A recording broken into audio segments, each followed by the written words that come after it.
Good day, everyone, and welcome back for another interview. This one is with Amelia Boone, obstacle racer, ultra runner, denture wearer. That's an old reference. Attorney is what I meant to say. And we're going to talk about athletes and sponsorships and contracts. Now, you have to understand where we're going here, right? We're not talking about LeBron James. We're not talking about Tom Brady, okay? We're talking about on the lower level tiered athletes of niche sports like obstacle racing and trail running. And Amelia is one of the few athletes who's crossed over, as we say, into the public. Outside of this tiny niche, she's been written about in Sports Illustrated. She's been written about in countless other magazines when magazines mattered more. She's been sponsored by many brands over the years, a bunch of which we talk about on this call. Currently, she's sponsored by Ultimate Direction, Beat Elite / Humanin, and Sunto. And so I wanted to get her feedback specifically on what is going on with Spartan Race and their contracts with their athletes. And then we also touch on trail running and ultra running as well. Where this thing starts, Ryan Kempson, a former member of the Spartan Pro team, posted several clips in his stories about his feelings about where things were. And I'm not going to read them all to you here. We're just going to start with her thoughts on them, and I think you'll get where it's going. If you want to hear what he wrote and the complete hour-around interview that we did, it'll be up on our podcast pages. Hit the link below, and if it's not there right now, by the time you watch this, it'll be there very soon. Let's get into Amelia and I.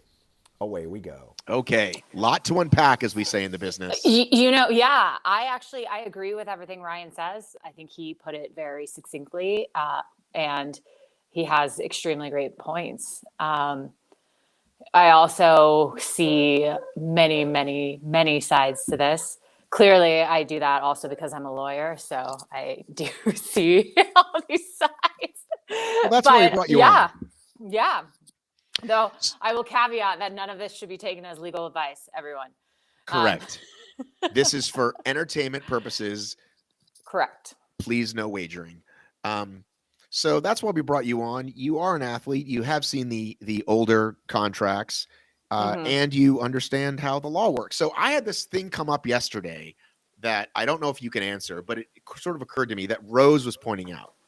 Okay. Rose was saying, by the way, forget pro team or not, they still do this thing where if you don't go up in their shirt, they can not pay you.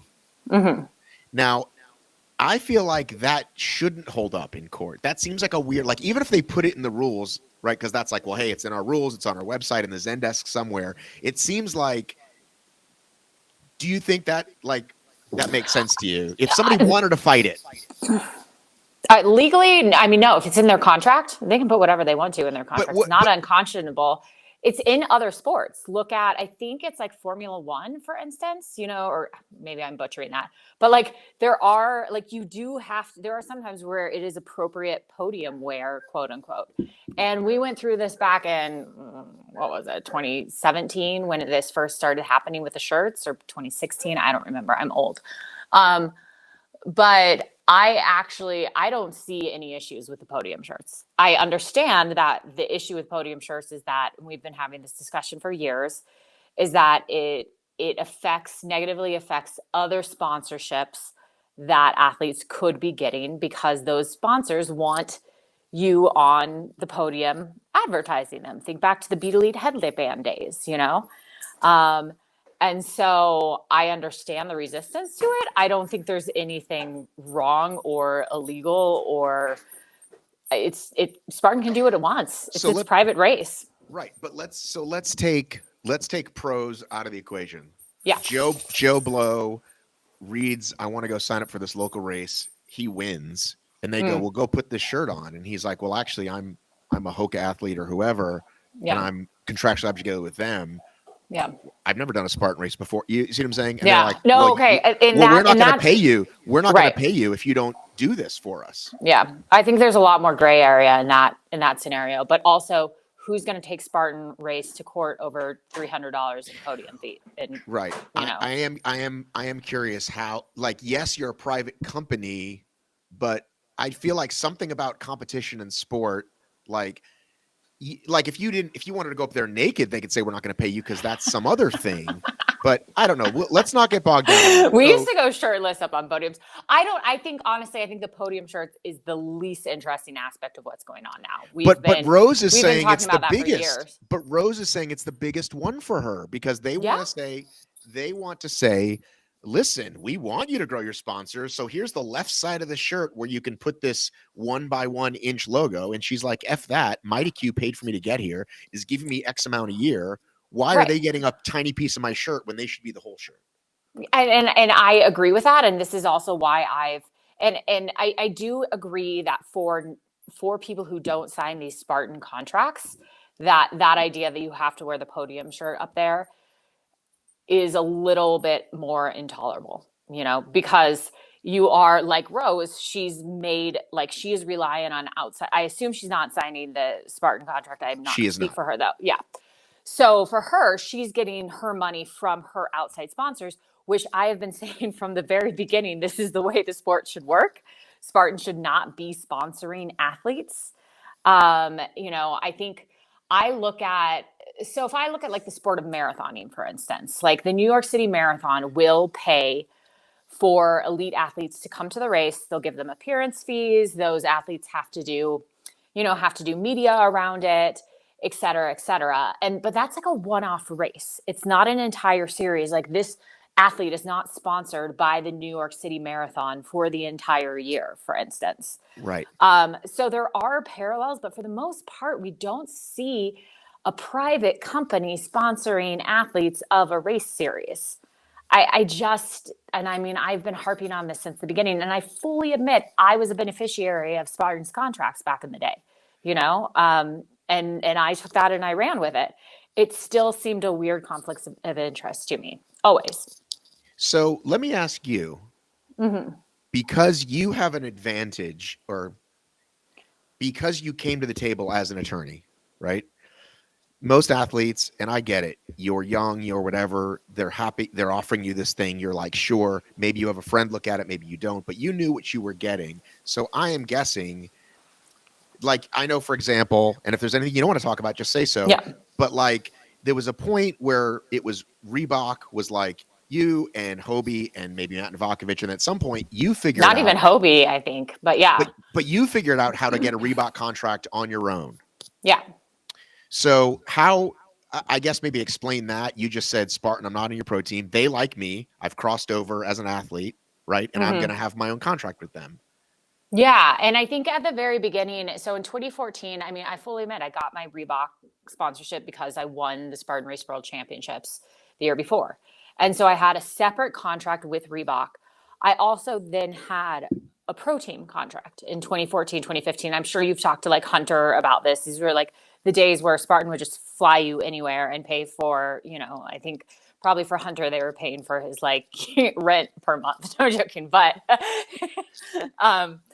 and so I did have a separate contract outside of Spartan itself. And I think what happened over the years is initially Spartan didn't have all these like title sponsors. And now you look at that contract and it's like, here are all the things that you can't compete with unless you get prior written authorization. To be fair, from what I know, Spartan has been very good at, if you say, like, for instance, I think when I was still with the pro team, I had rock tape or something that was a conflict with them, and they signed off on it and they were fine with it, So I think they're reasonable in that regard, and like letting you have outside sponsors beyond their list of like 40 million.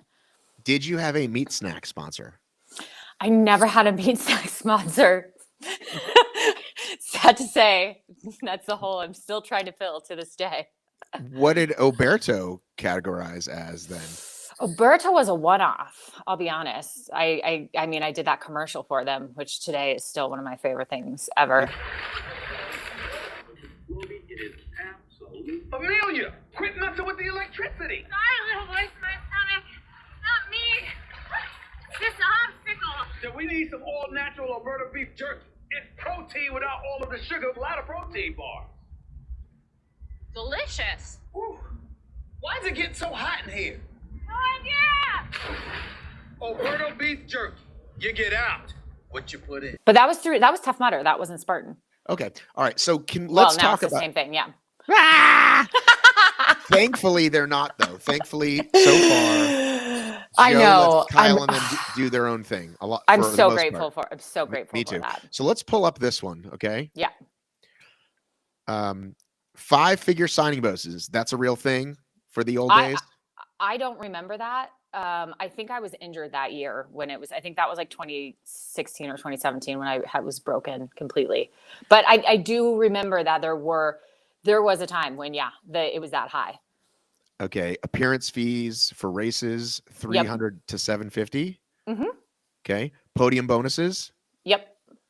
Current sponsor deal revenue sharing. Okay, Killian made a big deal about this. Killian said Yes. that they came to the table and said, "Hey, Rakuten just gave us a shitload of money, and you get a cut of that as one of our what we would now call tier 1 sponsors." Yes. So I never had. I do remember that being in contracts. Is that was part of the deal? Is that there was this big pot that then you would share. I don't know how much athletes actually got from that. This was also during my injury days. But I do remember that was part of it. Yeah.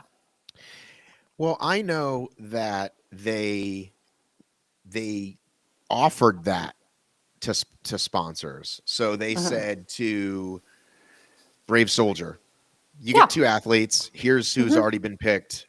Who do you want?" And they go, "We want, Corinna and Kevin Donahue." And then they would show up Right. like, "Meet us at the tent," blah, blah, blah. And it was the So- same. Killian had Yokohama, Right. and Faye had Yokohama. There were some big sponsors through that. Darn Tough started sponsoring people. But so that was where some of this Yeah. real money came from, I'm guessing. Right.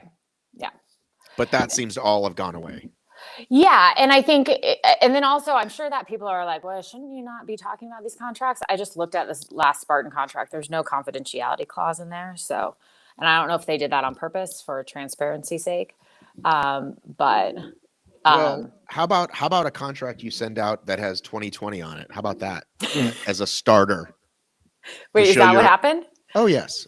Oh, that's just we make mistakes as lawyers. Well, there's about 10 places that you might have looked that 2020 season pass, 2020 gear. That's more than it would really suck to have a 2020 season pass right now. I've I'm seen. not gonna lie.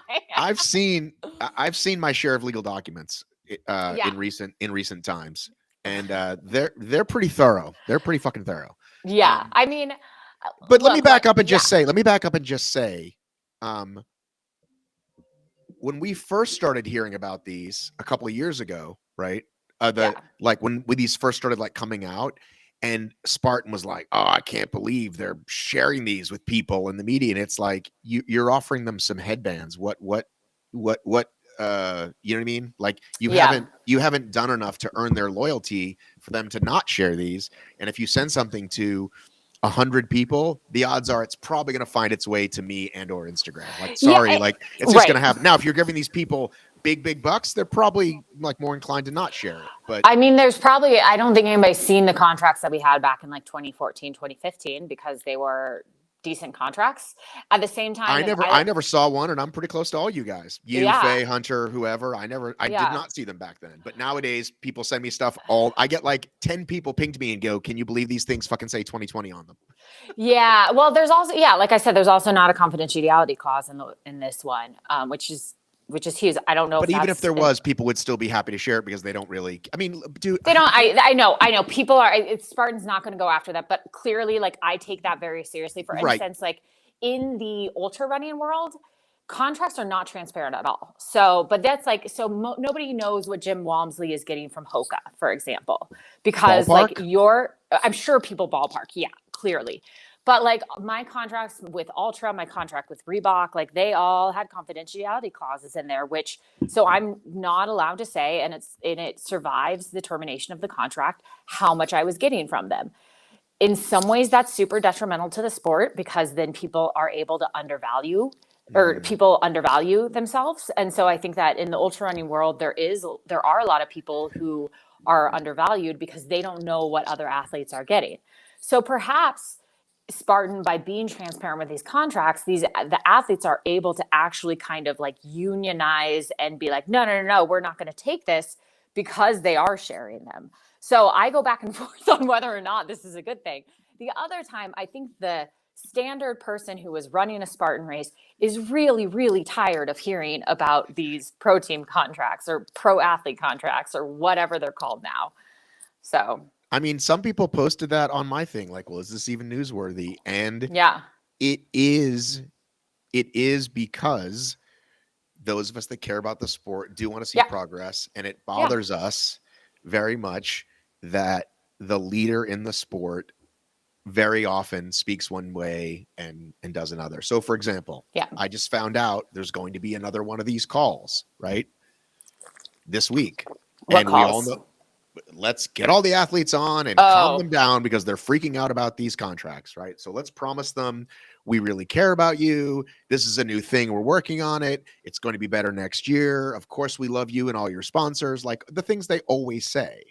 yeah, And I think that's what's frustrating, is that we want to see Spartan do better. I mean, so they did say we were that deck that, again, it started going out on social first, yeah, Kempston and whoever. Oh, back up. And that's part of the confidentiality, is their way to inform these people that they were even offered was just to send an email like, hey, you're on yeah. this tier. Do you want to be part of it?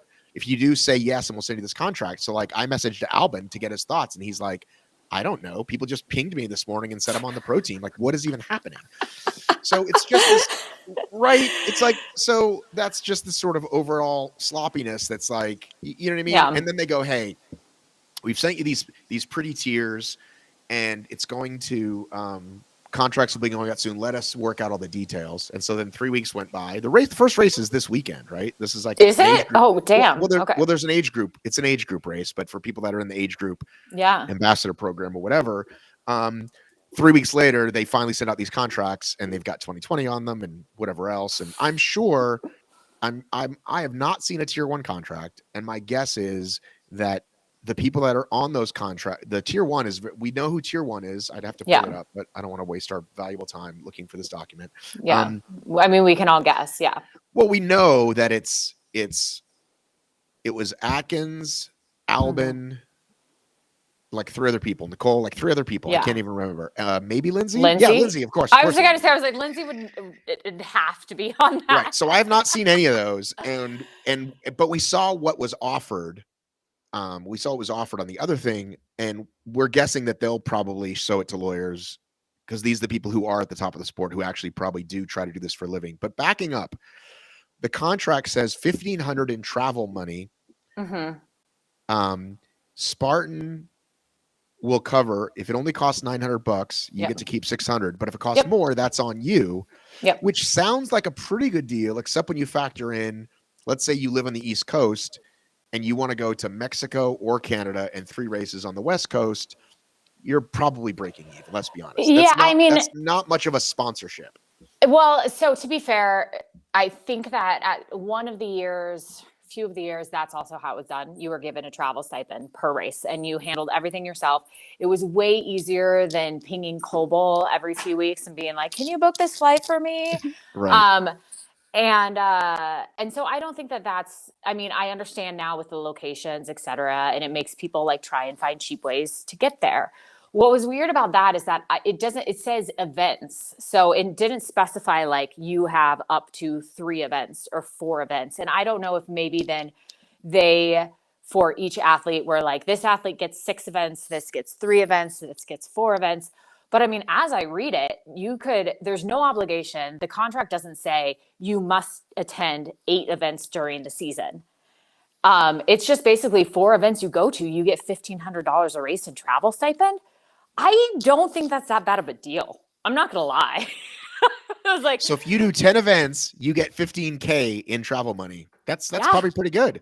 I think that's better than some of the years that I had. So I understand that there are obligations on top of that. You know, there are obligations that you need to do these video shoots or these long form things or these training posts and like, et cetera, et cetera. Also, if you are a professional athlete, like that is, I mean, you know, that's part of how like that's part of the gig too.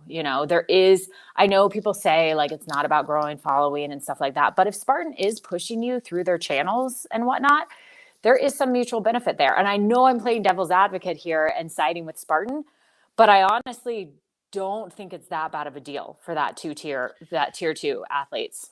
No, I don't either. Frankly, And I would take it, but nobody offered it to me. Wah wah wah. no, I think listen, I'm happy that you're able to offer Yeah. the other side, because that's what we're looking for, some interesting dialogue. Another thing that's on here is media policy. It's like, please contact Jonathan Fine, who hasn't worked here Yeah. in 6 months. It's just one of those things that's like, Does he come not on. work there? He does not. He does not work there Poor anymore. guy. He was great to work with. No, he's phenomenal. Okay, phenomenal. It says that they might offer you a Spartan North American Elite Series event accommodations. No, but not guaranteed accommodation for events held for other series may be offered on a case-by-case basis. So Right. And so, so that's a different thing. But true, but event is qualified under there. I mean, this is just poor drafting. Sorry, Spartan attorney, is that if you read that, like basically you could say, okay, well, the North American Championship is an event, so I should get $1,500 to go out to that event. Right. And I understand also, like, yes, there are some that would be more expensive than others, but if there's one in your backyard, I remember when our contracts were set up like this and I was living in San Jose and one of the races was down in Monterey, it cost me like $20 to go down there, Right. And so I made a killing. No, I listen. Once upon a time, Amelia, when I was a much younger man, I did these promotions and we went on tour and you got stipend for a hotel. And there were people that were like, I'm going to sleep in my car for a week and bank $1,000. And it's like, cool. Oh, yeah. Like, I'm not going to do that. Like, I'm going to take the $120 a night for the hotel, but like, that's on you to do. And if people want to, stay together. Yeah. I think the tier 3, I was going to say, is that a dog? And then I remember you have like 20. There's a lot of dogs in the background. There's not 20. There's only 3 right now, but yeah. That is going to do it. Thank you so much for watching. You can watch other videos that we have on this channel. One's being recommended to you right here or here. I'm not sure, but you can watch that. You can also support this channel by going to Patreon. Links below to give us a few bucks to get some early access, to join our fun Strava club, etc., etc. As always, I appreciate you watching all the way through. Love you, miss you, mean it. I have got to run.